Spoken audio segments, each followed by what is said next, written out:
Comece o dia bem informado com a equipe de jornalismo da Verde Vale FM. No ar, Jornal Verde Vale. 6h34. Olá, muito bom dia para você. Início de semana, segunda-feira, 25 de março do ano de 2024. Estamos começando pela Verde Vale FM, uma emissora do Sistema Verde Vale de Comunicação, mais uma edição do Jornal Verde Vale. Comigo aqui na bancada, Daliana Oliveira, muito bom dia. Ótimo dia para você, Wesley, bom dia para você também que acompanha a nossa programação aqui na 103,7, começando mais um Jornal Verde Vale nessa semana que se inicia, 6h34. Agora você confere os destaques desse fim de semana. Jornal Verde Vale. Inteligência artificial será usada para revisar cadastros do Bolsa Família. Ninguém acerta 6 dezenas da Mega Sena e prêmio vai a 120 milhões de reais. Goiânia receberá 5 milhões de reais do Ministério da Saúde para combater a dengue. Suspeitos de aplicar golpes de mais de 50 milhões de reais no agronegócio são detidos em Barro Alto. Sobe para 17 o número de mortos por temporais no Espírito Santo. Goiás e Vila Nova ficam no empate na Serrinha e Tigrão elimina rival na Copa Verde. Nem jovens que não trabalham e nem estudam são 16,7% da população goiana. Em Wembley, Brasil derrota a Inglaterra na estreia de Dorival Júnior e encerra a sequência negativa sem vitórias. Gasolina da Petrobras está 17% mais barata do que o preço internacional. Os detalhes destas e outras notícias você vai conferir a partir de agora, aqui no Jornal Verde Vale. A notícia em primeira mão. Jornal Verde Vale. Jornal Verde Vale. Verde Vale. Notícias do Brasil. 6h36, manhã chuvosa de segunda-feira. Uma ótima semana para você, um ótimo dia. Sejam todos bem-vindos mais uma vez à nossa edição de segunda do Jornal Verde Vale. O Ministério do Desenvolvimento e Assistência Social, Família e Combate à Fome irá utilizar ferramentas de inteligência artificial para a revisão dos inscritos no Bolsa Família. O objetivo é encontrar e cortar beneficiários que não se encaixem nos requisitos do programa. O anúncio foi feito na última semana no lançamento do plano anual da Rede de Fiscalização do Bolsa Família e do CadÚnico. Wellington Dias, responsável pela pasta, afirmou que cerca de 2% das famílias do programa não atendem os critérios para receberem o benefício.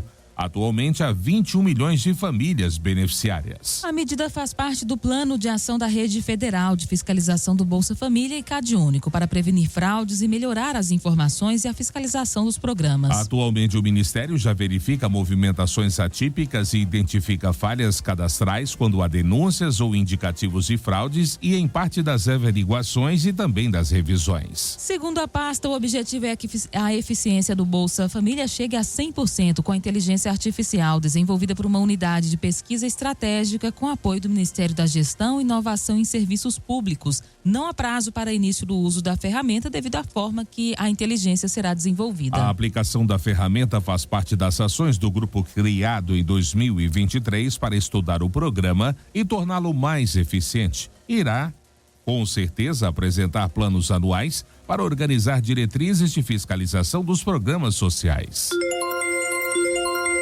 O resultado da Mega Sena com prêmio de R$82.901.152 foi divulgado neste sábado em São Paulo e ninguém acertou as 6 dezenas. E com isso o prêmio acumulado foi a 120 milhões de reais no próximo sorteio que será realizado nessa terça-feira. Os números sorteados, anote aí: 3, 7, 10, 25, 31 e 52.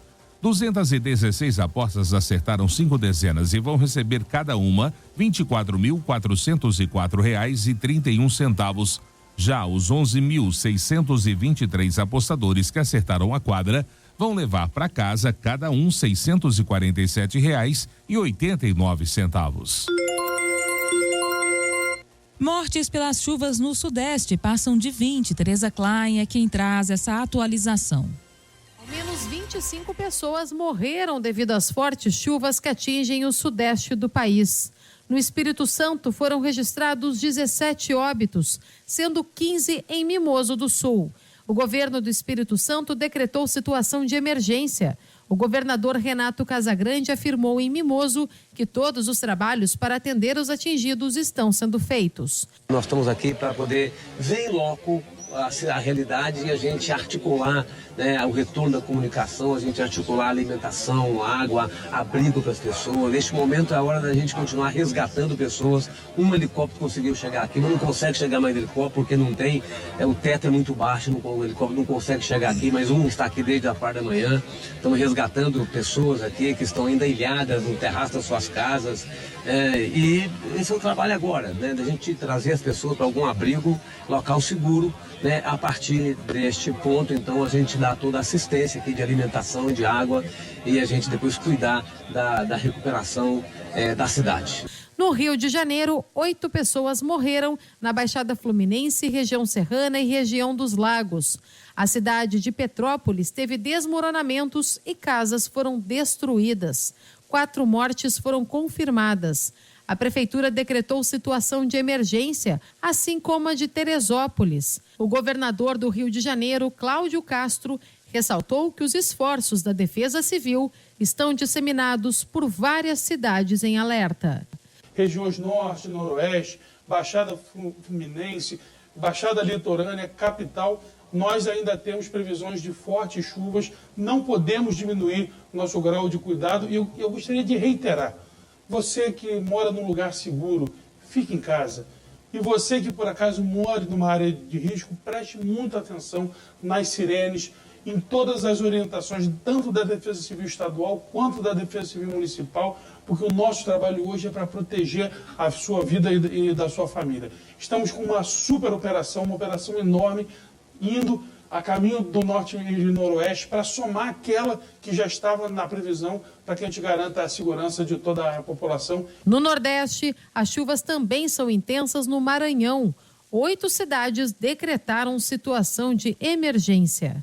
Agência Rádio Web, produção e reportagem, Tereza Klein. Jornal Verde Vale. Notícias de Goiás. 6h41. E o Ministério da Saúde vai disponibilizar um recurso de R$5 milhões para auxiliar no combate à dengue em Goiânia. A confirmação do repasse foi feita pelo secretário de Saúde da capital, Wilson Polara, que também informou que o dinheiro já deve estar disponível até o dia 5 de abril. Em situação de emergência em saúde pública decretada no dia 13 de março, a cidade tem o direito de receber o recurso do governo federal, usando o dinheiro para controle da doença. Somente em 2024, cerca de 7.710 casos e 2 mortes foram registrados devido à dengue. Wilson Polara falou sobre o fundo durante o lançamento da campanha nacional de vacinação contra a gripe em Goiânia. Na ocasião, a diretora municipal de vigilância epidemiológica, Marília Castro, informou que a vacina foi antecipada esse ano justamente por causa da epidemia de dengue. E a Polícia Militar Goiana confirmou a troca de comando geral da corporação para esta segunda-feira. O coronel Marcelo Granja, atualmente na chefia do comando do policiamento da capital, vai assumir o cargo máximo da PM. Granja vai substituir o também coronel André Henrique Avelar de Souza, que vai passar para a reserva remunerada. A solenidade de posse do novo comandante-geral está prevista para acontecer nesta segunda, às 18 horas, na Academia da Polícia Militar, no setor leste universitário. Marcelo Granja já comandou unidades especializadas de grande relevância, entre elas o Batalhão de Choque, o Comando de Operações do Cerrado e o Comando de Missões Especiais. O governo de Goiás divulga a programação do Tempo 2024. Leandra Matos é quem traz os detalhes desse cronograma. Sua 19ª edição, a Mostra de Teatro Nacional de Porangatu, Tempo 2024, movimentará a cena cultural da região a partir da próxima sexta-feira, 29 de março, com uma programação repleta de espetáculos e atividades culturais, todos gratuitos. Além de atrações nacionais como Eric Johnson e Cláudio Hanna, o evento abre espaço para os artistas goianos. 10 espetáculos de grupos regionais foram selecionados via edital. Uma das novidades desta edição do Tempo é a encenação da Paixão de Cristo, no dia 29 de março, sexta-feira da Paixão, a partir das 7 horas da noite. A tradicional procissão será celebrada na Prainha da Lagoa Grande, principal cartão postal porangatuense, com projeção mapeada. O Tempo 2024 segue até o dia 7 de abril. A programação completa do evento pode ser acessada no site agenciacoradenoticias.gov.br. De Goiânia, Leandra Matos, da Agência Cora de Notícias. Jornal Verde Vale. Esportes. 6h44 e o Atlético Mineiro oficializou neste domingo a contratação do argentino Gabriel Milito, que chega para substituir Luiz Felipe Scolari no comando da equipe alvinegra. O clube anunciou por meio dos seus canais oficiais a chegada do treinador de 43 anos, que assinou contrato até o fim da temporada de 2025. Em comunicado oficial, o Atlético anunciou que o treinador já estará em Belo Horizonte para comandar o treino de hoje, segunda-feira, início da semana de preparação para a ida à final do Campeonato Mineiro. Com a chegada do treinador, o clube comunicou que outros 4 profissionais vão integrar a comissão técnica do clube, sendo eles o auxiliar técnico Leandro Ávila, o preparador físico Sérgio de Bartolo e o analista de desempenho Juan Manuel Cortes, além do psicólogo Patrício Morales. E o Al Hilal é mais um clube interessado no atacante Rafinha. Segundo o jornal catalão Esporte, o clube saudita estaria disposto a pagar 100 milhões de euros, cerca de 540 milhões de reais ao Barcelona. 4 clubes grandes da Arábia Saudita estão de olho em Rafinha. Segundo o jornal, o Barcelona já sabe do interesse do futebol árabe no brasileiro e vê uma eventual venda como factível. O atacante teria um salário 3 vezes mais do que no Barça e jogaria com Neymar. Rafinha chegou ao clube catalão em 2022. O jogador também está na mira do Tottenham e Arsenal. Rafinha, porém, prefere seguir no Barcelona. O brasileiro vive uma temporada irregular na equipe catalã. São 4 gols, 7 assistências em 21 jogos. Jornal Verde Vale. Agronegócios.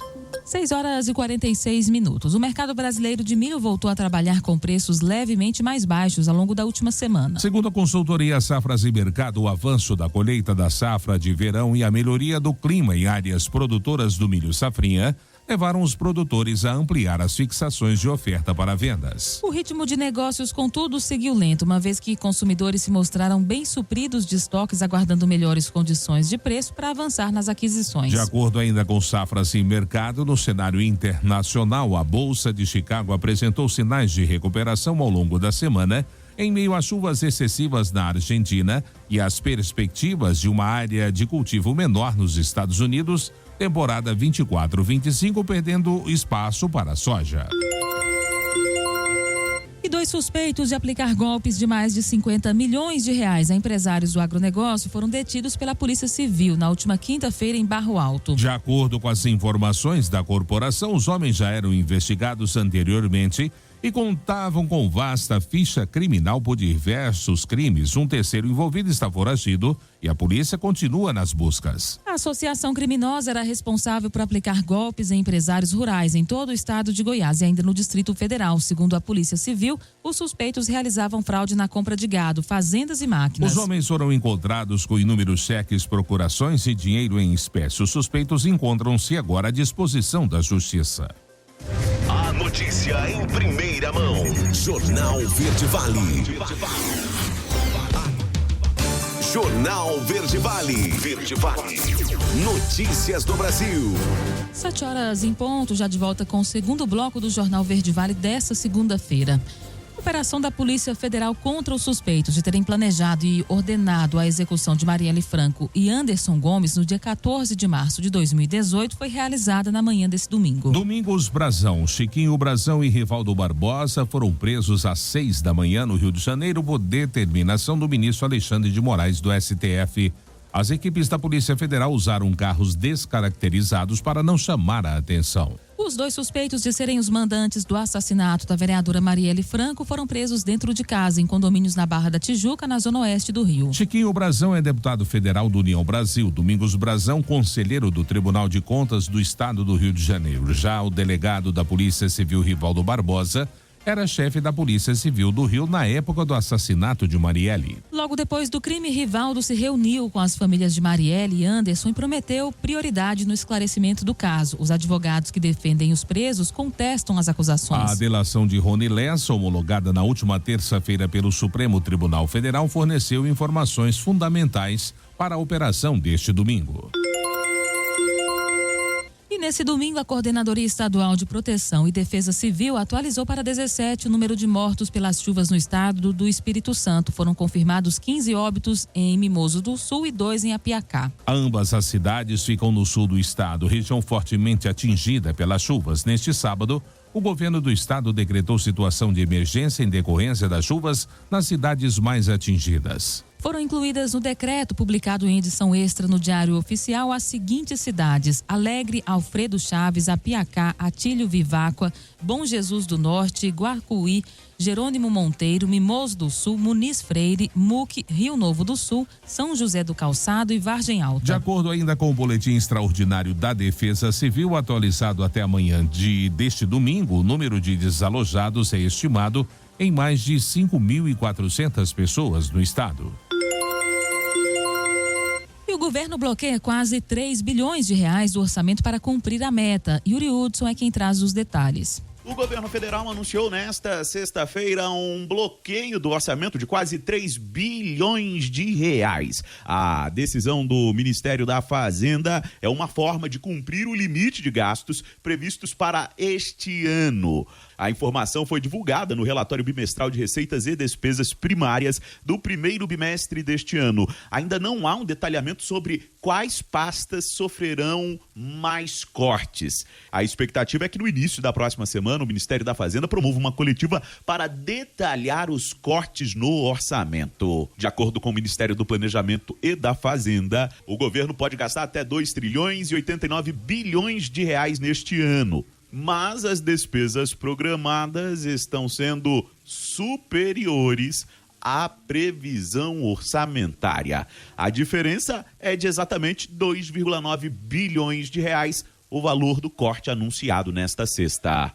Esse valor contingenciado é pequeno se comparado a outros contingenciamentos de momentos anteriores. Em 2021, por exemplo, o bloqueio foi de 9,29 bilhões de reais. Na gestão petista de Dilma Rousseff em 2015, o valor contingenciado chegou próximo a 70 bilhões de reais. Esse valor, ele é bloqueado, ou seja, os gastos programados com eles são suspensos temporariamente. Caso a receita do governo federal fique maior, ou seja, supra o que é previsto de investimentos, esse valor é colocado de volta para as pastas. Mas isso só é anunciado próximo do fim do ano. Agência Rádio Web de Brasília, Yuri Hudson. Jornal Verde Vale. Notícias de Goiás.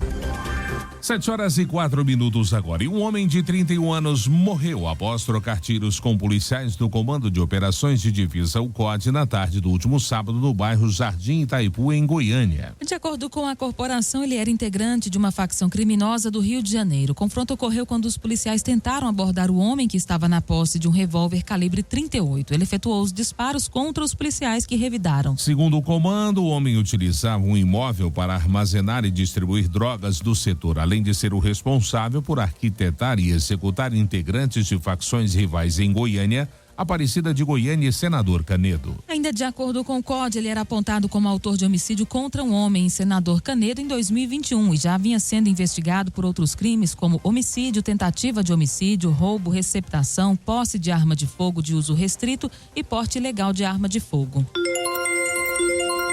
675 agora. E os jovens que não trabalham e nem estudam chegou a 16,7% da população em Goiás no ano de 2023. É o que mostra uma pesquisa realizada pelo Instituto Brasileiro de Geografia e Estatística, IBGE. A pesquisa leva em consideração a frequência na educação básica, superior e profissional da população entre 15 e 29 anos. O IBGE mostra que em Goiás a educação abrange desde a escola até cursos de formação e profissionalizantes. Uma pesquisa revelou que muitos homens trabalham sem ter concluído os estudos. Entre os jovens de 15 a 29 anos, que somam 1.700.000 no estado, 17,6% trabalham e estudam, 16,7% não fazem nenhum dos dois e 21% só estudam e 44,7% só trabalham. Houve uma queda no número de pessoas que não estavam estudando e nem trabalhando de 2019 a 2023, além de uma redução nos que estavam apenas estudando. E taxa de analfabetos diminuiu, mas o Brasil ainda tem 9.300.000 pessoas que não sabem ler e escrever. A matéria é com Milena Abreu. A taxa de analfabetos diminuiu no Brasil. De acordo com dados da PNAD Contínua Educação, do IBGE, 5,4% das pessoas com 15 anos ou mais eram analfabetas em 2023. Em comparação com 2022, a taxa caiu 0,2 ponto percentual, o que equivale a uma redução de cerca de 232 mil analfabetos da população brasileira. Quando a comparação é com 2016, o recuo é maior e chega a 1,3%. Ainda assim, são 9.300.000 pessoas atualmente que não sabem ler nem escrever. 55 em cada 100 dessas pessoas, num total de 5.100.000 analfabetos, são moradores da região Nordeste. Logo atrás aparece o Sudeste, com 2.100.000 analfabetos do país, cerca de 23%. Recorte por idade mostra que quanto mais velho o grupo populacional, maior a proporção de pessoas que não sabem ler nem escrever. No ano passado, eram 5.200.000 cidadãos de 60 anos ou mais sem o conhecimento, o que equivale a uma taxa de analfabetismo de 15,4% para esse grupo etário. Por outro lado, a menor taxa é observada entre os jovens de 15 ou mais anos de idade, com 5,4%, o que indica que as gerações mais novas estão tendo mais acesso à educação e sendo alfabetizadas ainda enquanto crianças. Da Rádio 2, Milena Abreu. Jornal Verde Vale. Esportes. 7h08 e Goiás e Vila Nova entraram em campo neste domingo no jogo de volta das quartas de final da Copa Verde. O jogo foi na Serrinha e foi bastante movimentado, com chances de gols para os dois lados. Porém, no final, o duelo terminou empatado em 1-1 e com isso o Tigrão avançou para as semifinais da competição nacional após vencer o primeiro jogo por 1-0. Com a classificação na Copa Verde, o Vila Nova agora vai esperar o vencedor do duelo entre Cuiabá e Brasiliense. Porém, antes disso, o time tem outra decisão pelas semifinais do Goianão na próxima quarta-feira contra a Aparecidense. Já o Goiás, eliminado do Goianão e da Copa Verde, foca agora no Brasileirão Série B, onde vai estrear apenas no dia 21 de abril. O Manchester United demonstrou interesse e preparou uma oferta milionária de 216 milhões de reais para contratar João Gomes, o volante da seleção brasileira. De olho na possível saída de Casimiro, o United definiu o nome de João Gomes para reforçar o setor de meio-campo. A informação é do jornal The Mirror da Inglaterra. Os Red Devils vêm observando o bom rendimento de João na atual temporada. Titular absoluto, o volante já disputou 28 jogos, marcou 2 gols e deu uma assistência. Na temporada do futebol inglês, João Gomes é o terceiro jogador com mais desarmes. Ao todo, o brasileiro roubou 83 bolas dos adversários. Contratado em janeiro de 2023, João custou cerca de 64 milhões de reais aos cofres dos Wolves. Revelado pelo Flamengo, ele foi convocado pela primeira vez para a seleção brasileira, visando os amistosos contra a Inglaterra e a Espanha. Jornal Verde Vale.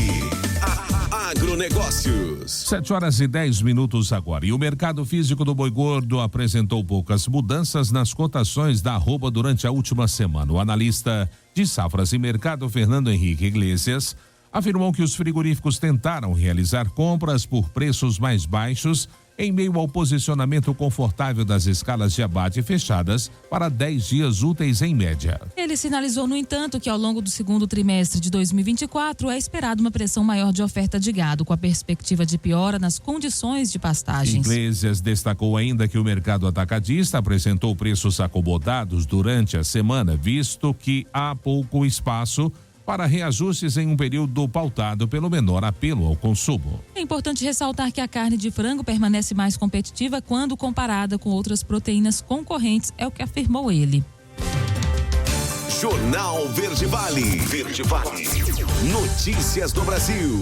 E após os apagões no centro da capital paulista, o prefeito Ricardo Nunes, do MDB, voltou a pedir na sexta-feira a rescisão de contrato com a Enel, responsável pelo abastecimento de energia elétrica na cidade. Em ofício encaminhado à Agência Nacional de Energia Elétrica, Nunes culpa a Enel e pede que a distribuidora seja responsabilizada pela falta de luz que afetou diversos bairros. 3 hospitais de grande porte, pelo menos 35 mil pessoas nessa semana. O prefeito pede ainda que a Anatel atue com a Prefeitura de São Paulo no processo de escolha da nova distribuidora. Além da ANEEL, Nunes encaminhou o ofício sobre o mesmo tema para o ministro Bruno Dantas, o presidente do Tribunal de Contas da União, para cobrar que o órgão fiscalize o cumprimento do contrato de concessão e a efetiva e adequada prestação de serviço.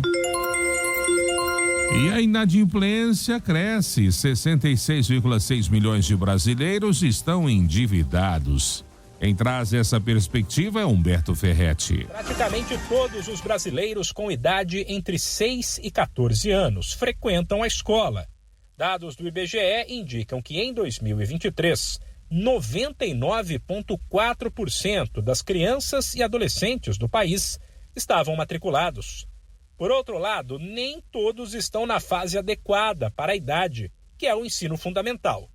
Neste caso, o índice recuou pelo segundo ano seguido e ficou em 94,6%, resultado abaixo da meta definida no Plano Nacional de Educação, que é de 95% das crianças e adolescentes matriculados na etapa de ensino adequada. A coordenadora do IBGE, Adriana Berengui, avalia que o resultado pode ser consequência de um atraso na formação por conta da pandemia de Covid-19. O ensino fundamental, principalmente no grupo ali das crianças de 6 anos, né? São crianças de 6 anos que podem estar frequentando escola, sim, mas muitos ainda na educação infantil, por não conseguirem, né, avançar na trajetória escolar, nessa passagem da educação infantil para o ensino fundamental, devido a processos relacionados à pandemia, como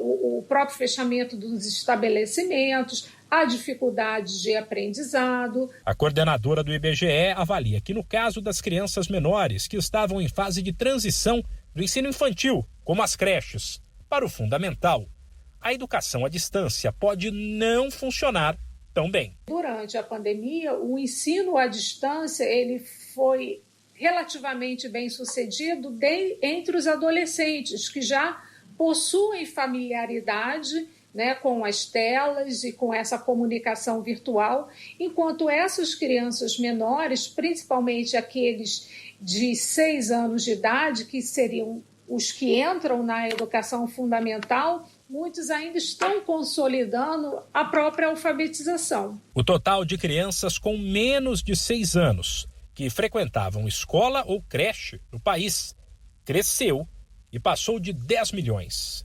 Da Rádio 2, Humberto Ferretti. 7h14, último intervalo do Jornal Verde Vale, edição desta segunda-feira. Já no próximo bloco, em Wembley, Brasil derrota a Inglaterra na estreia de Dorival Júnior e encerra uma sequência negativa sem vitórias. A gasolina da Petrobras está 17% mais barata do que o preço internacional. E claro, também espaço para as nossas notícias locais. Não saiam daí, voltamos já logo após o break comercial. Jornal Verde Vale. Jornal Verde Vale. Verde Vale. Notícias do Brasil. 7h25 agora, já de volta com o último bloco do Jornal Verde Vale desta segunda-feira, início de semana. Olha, o preço da gasolina vendida pela Petrobras está 17% abaixo das cotações internacionais, isso segundo o relatório divulgado na sexta-feira pela Associação Brasileira dos Importadores de Combustíveis, a ABICOM.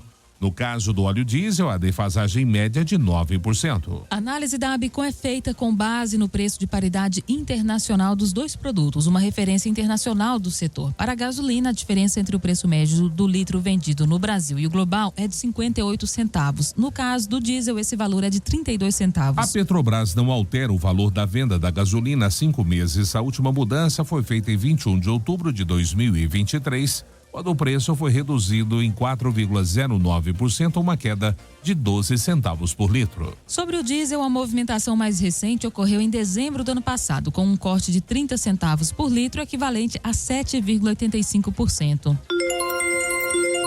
E um levantamento aponta alto número de casos de exercício ilegal da profissão na medicina.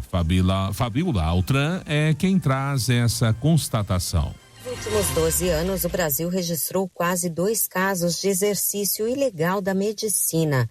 O dado está num levantamento feito pelo Conselho Federal de Medicina, motivado pelo aumento de casos que provocaram lesões graves e até mortes de pacientes. Entre 2012 e 2023, foram registrados no Brasil 9.875 crimes desse tipo, e não só na medicina, mas na área dentária e farmacêutica também.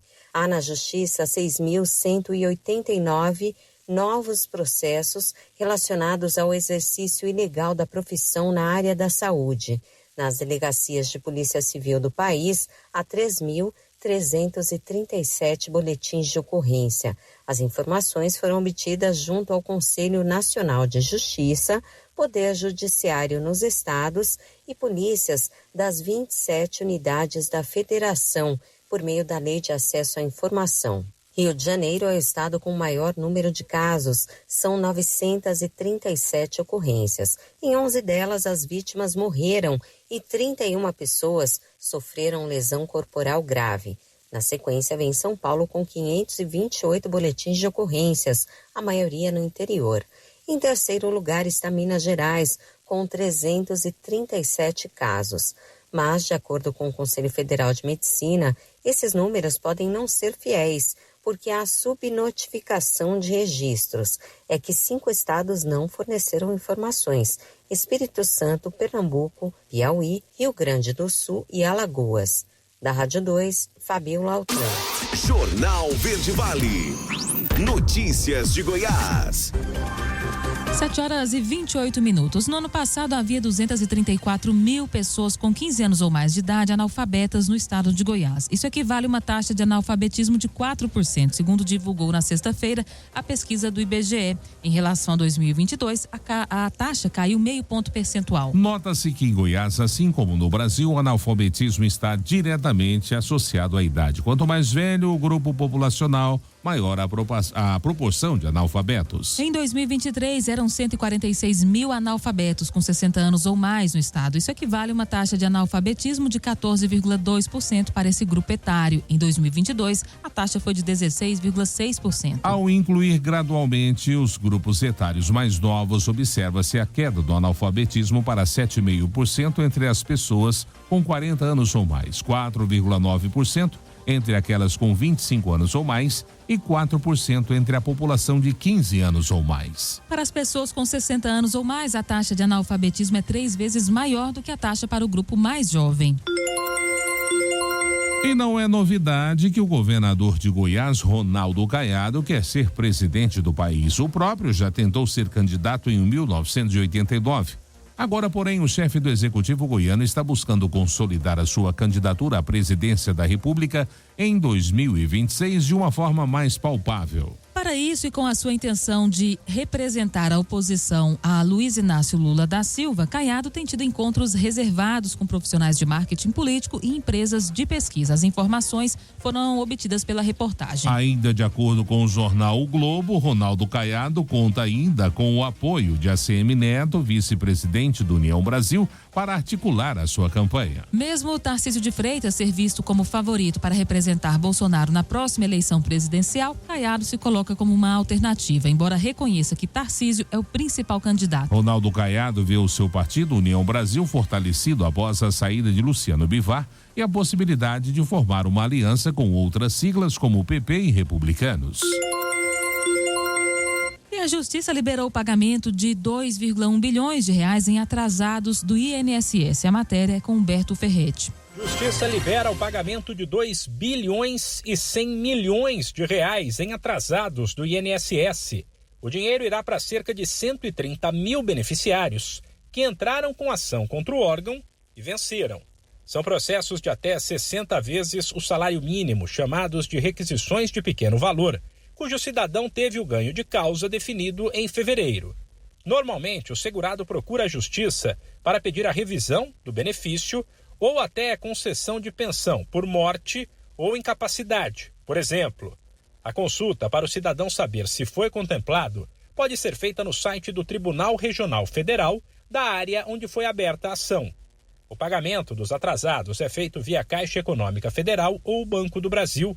Após determinação da Justiça, o dinheiro costuma estar liberado para saque em até uma semana, mas o prazo depende da capacidade de cada tribunal de fazer a distribuição. Da Rádio 2, Humberto Ferretti.